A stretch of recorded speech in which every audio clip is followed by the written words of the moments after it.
Partir à la découverte des trésors Art Nouveau de Bruxelles revient à entreprendre un voyage sans fin, tant notre ville capitale mérite son surnom de capitale de l'art nouveau. Nous nous retrouvons avenue Palmerston à Bruxelles devant le numéro 4, l'hôtel Van Eetveld, œuvre du génial Victor Horta. Je vous fais une confidence, j'ai toujours rêvé de le découvrir, de pousser ses portes. Aujourd'hui c'est possible, on va le découvrir ensemble car vous me connaissez, j'ai les clés.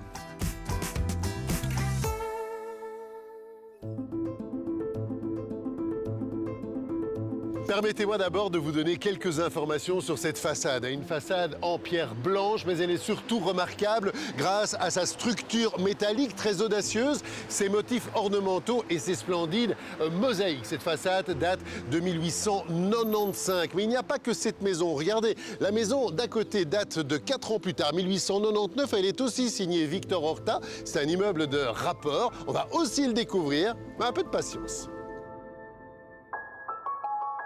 Diplomate et secrétaire général de l'État indépendant du Congo, Edmond Van Eetveld fait partie des hommes de confiance de Léopold II. Il se montre un zélé collaborateur du roi qu'il sert dans son ambition de se tailler un royaume au cœur de l'Afrique. Son engagement dans l'exploitation du Congo lui profite au point de se voir décerner le titre de baron en 1897. Désireux d'afficher sa réussite sociale, l'homme confie à Horta la mission de lui composer un immeuble sur mesure à la fois original et novateur. Nous sommes ici au premier étage, réservé aux appartements privés du maître de maison. Et à ce propos, Van Eetveld n'a pas les mêmes goûts architecturaux que son maître, le roi Léopold II. Léopold II déteste l'art nouveau, qu'il considère un art mou et décadent. Il préfère la rigueur et le classicisme des lignes droites à la versaillaise. Van Eetveld, lui, il aime la nouveauté. Ça tombe bien, Horta aussi. Paul Hansen, bonjour. Bonjour. Alors ça fait longtemps que vous travaillez ici, dans cet hôtel Van Eetveld. C'est un peu devenu votre deuxième maison? Pendant pas mal d'années, on pourrait dire même plus de 40 ans, oui quand même. Ah, donc vous connaissez tous les secrets de cet hôtel et aussi peut-être la façon dont on pouvait vivre à l'époque. Ce qui est intéressant, c'est de nous montrer justement comment on pouvait vivre dans une maison Horta à l'époque. Là, on a un couloir qui mène vers des pièces relativement petites. Voilà, relativement petites, et ce couloir-ci permettait aux visiteurs de joindre en premier lieu le bureau d'origine de M. Van Eetveld, bureau en façade avant, qui était jouxté du salon familial. Alors ici, on est dans un espace relativement exigu. C'était donc l'ancien bureau de M. Van Eetveld? Tout à fait, c'est d'ici qu'il menait toutes ses activités. Donc pour résumer, on a une séparation qui est assez nette, le bel étage pour les activités professionnelles de représentation, et puis au-dessus, ben voilà, le côté plus intime. Plus intime et aussi plus restreint en superficie et moins haut sous plafond, parce qu'évidemment, le bel étage qui était à usage de réception, destiné à recevoir beaucoup de monde, les hauteurs sous plafond sont supérieures pour avoir une bonne ventilation, pour avoir une perspective. Au fur et à mesure qu'on monte dans les étages, les hauteurs sous plafond diminuent. Parmi toutes les obsessions de Victor Horta, il en est une qui prend sa pleine dimension ici, c'est la lumière. L'architecte était catégoriquement opposé au plan traditionnel des 3 pièces en enfilade, avec une pièce centrale, une pièce du milieu condamnée à une obscurité, on va dire, éternelle. Rien de tout ça ici. Place à la clarté, place à la lumière. Avouez que c'est spectaculaire. Bonjour Luc Reuse. Bonjour. Alors, la lumière est vraiment au cœur de la création d'Horta. À quoi sert en fait cette pièce qui ressemble à quoi? C'est une serre? C'est un puits de lumière? Ici, on est dans une petite rotonde qui est la base du puits de lumière qui fait pénétrer la lumière du jour sur toute la hauteur du bâtiment, qui distribue aussi la lumière à tous les étages, à tous les niveaux, via des châssis intermédiaires.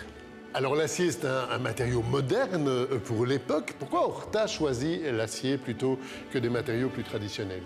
Il a pris énormément l'acier parce que ça lui permettait de mettre énormément de mouvement dans toutes les fabrications qu'il faisait, que ce soit décoratif, tout ça, mais qu'il appliquait également dans toutes les boiseries, parce qu'il avait une recherche pour la création des bâtiments et pour mettre son art en évidence, de dessiner toutes les pièces, de la première à la dernière, en passant par la structure du bâtiment, en terminant par les charnières et les poignées de porte, qui étaient quasiment toutes dessinées, chaque fois des pièces uniques. Aujourd'hui encore, avec toute votre expérience, ça vous émeut comme ça de marcher dans les pas de Horta et de travailler sur son œuvre? Quelque part, vous êtes un successeur d'Horta, hein? Oui, un petit successeur. Les inventions de Horta sont souvent révolutionnaires. Pour autant, elles ne sont pas toujours en accord avec les exigences du confort moderne. La restauration n'est pas un défi simple, mais le défi mérite d'être relevé pour que ces chefs-d'œuvre traversent le temps. Pierre Bernard, l'endroit où l'on se trouve est très particulier. Alors, c'est un octogone, si je ne m'abuse, mais c'est ce qu'on appelle un jardin d'hiver? Oui, c'est exactement ça, hein. C'est le jardin d'hiver. C'est vraiment la pièce centrale de l'immeuble. Il faut savoir que le plan ici est vraiment très original, hein. Donc le bâtiment, il est composé de 2 volumes. Donc on a un volume côté rue et un volume arrière. Donc chacun, ils ont un toit à 2 versants. C'est un peu comme une maison avant et une maison arrière, si on veut. Et dans l'interstice entre les deux, on a un puits de lumière. Donc c'est un espace vide qui éclaire tout l'intérieur du bâtiment. Ça veut dire que la lumière descend dans le bâtiment. Tous les couloirs des étages ont des fenêtres qui prennent la lumière dans le puits de lumière. Et la lumière irradie vraiment ici, ce jardin d'hiver, à travers la coupole de vitrail qui est vraiment exceptionnelle. Ça veut dire que quand le baron Van Eetveld reçoit, ici, il a à cœur de marquer les imaginations. En fait, on est vraiment dans un espace de représentation. Oui, exactement. Ça veut dire que dans l'esprit de Horta, ce lieu-ci, c'était le hall d'entrée. Il faut savoir que dans les hôtels particuliers de la même époque, plus conventionnels que ceux de Horta, il y avait toujours un hall monumental d'entrée qui servait à accueillir les visiteurs de marque, hein. Et généralement, on trouvait, après le hall, plusieurs salons, souvent en enfilade, donc situés les uns dans le prolongement des autres. Ici, c'est très différent. Ça veut dire qu'à l'origine, il n'y avait pas, derrière la porte d'entrée, il n'y avait pas vraiment de hall. Il y avait un tout petit espace de hall qui donnait sur un corridor.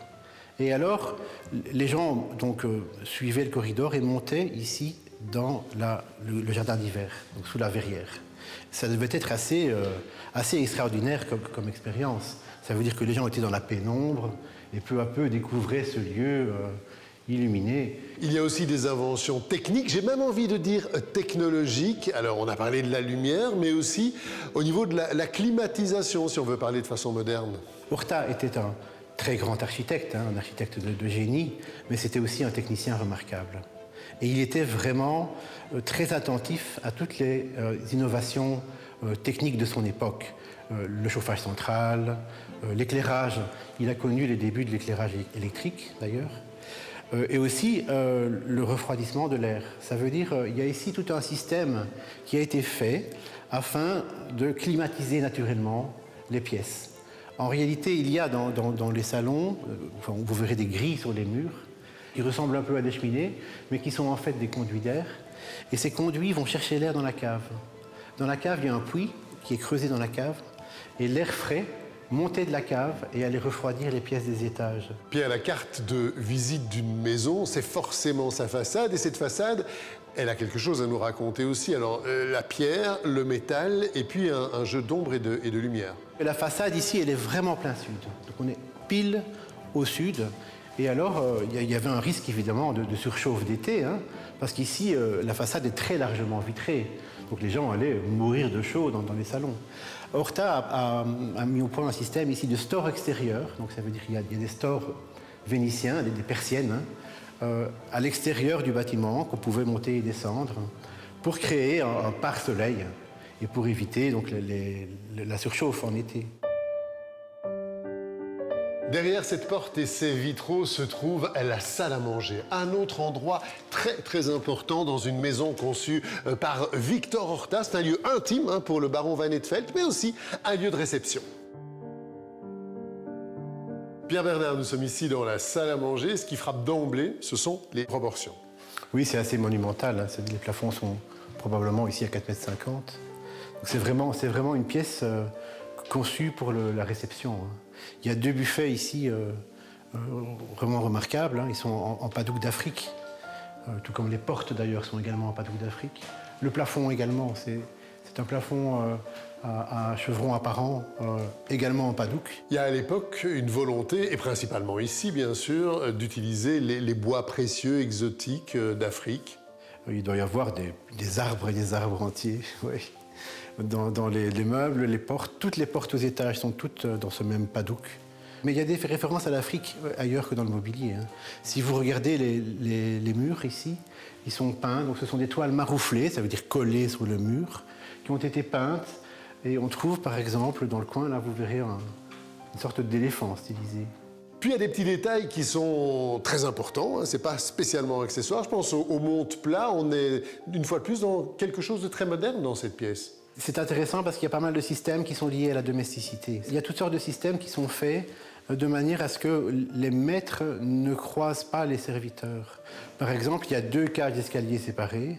Une cage d'escalier qui est ample, confortable, avec des marches assez larges, qui est l'escalier des maîtres, avec une très grande verrière. De ce côté-ci, vous avez une cage d'escalier étriquée, un peu pénible à gravir, qui est l'escalier des serviteurs. Donc les choses étaient faites pour que les gens de différentes classes sociales ne se mélangent pas. Alors Pierre, forcément, quand on parle d'art nouveau, Bruxelles occupe une place importante. Alors certains ont envie de cet art nouveau, puis d'autres restent peut-être plus fidèles à des formes plus traditionnelles, plus classiques d'architecture. L'art nouveau est lié aux convictions politiques progressistes. Ça veut dire les gens qui avaient évidemment les moyens de se payer ce genre d'architecture et qui avaient des convictions politiques plutôt progressistes se faisaient construire ce genre de bâtiments de manière à afficher leur modernité. D'autres, plus conservateurs, restaient fidèles encore au vieux style, néo-renaissance, néoclassique, avec des choses qui évoquaient davantage le passé. Il n'y a pas d'évocation du passé dans l'art nouveau.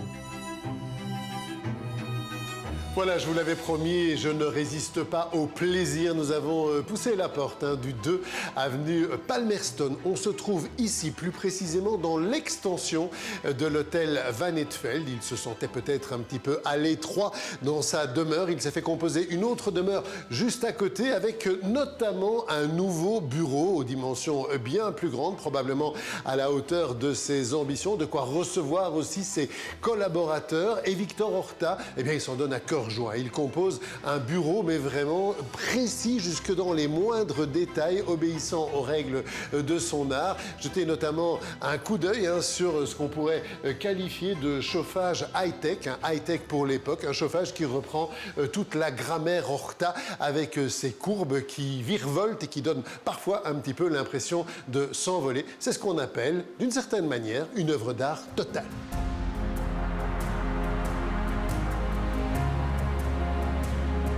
Nous sommes dans le salon de l'hôtel Van Eetveld et j'ai presque envie de vous dire passons au salon pour prendre quelques rafraîchissements. Et c'est vrai qu'on perd un petit peu la notion du temps quand on se trouve dans un tel endroit. J'espère que vous avez apprécié cette découverte. Pour ma part, j'ai été très heureux de pousser les portes de ce joyau du patrimoine. J'ai rendez-vous à vous donner. On va se retrouver très vite pour d'autres découvertes.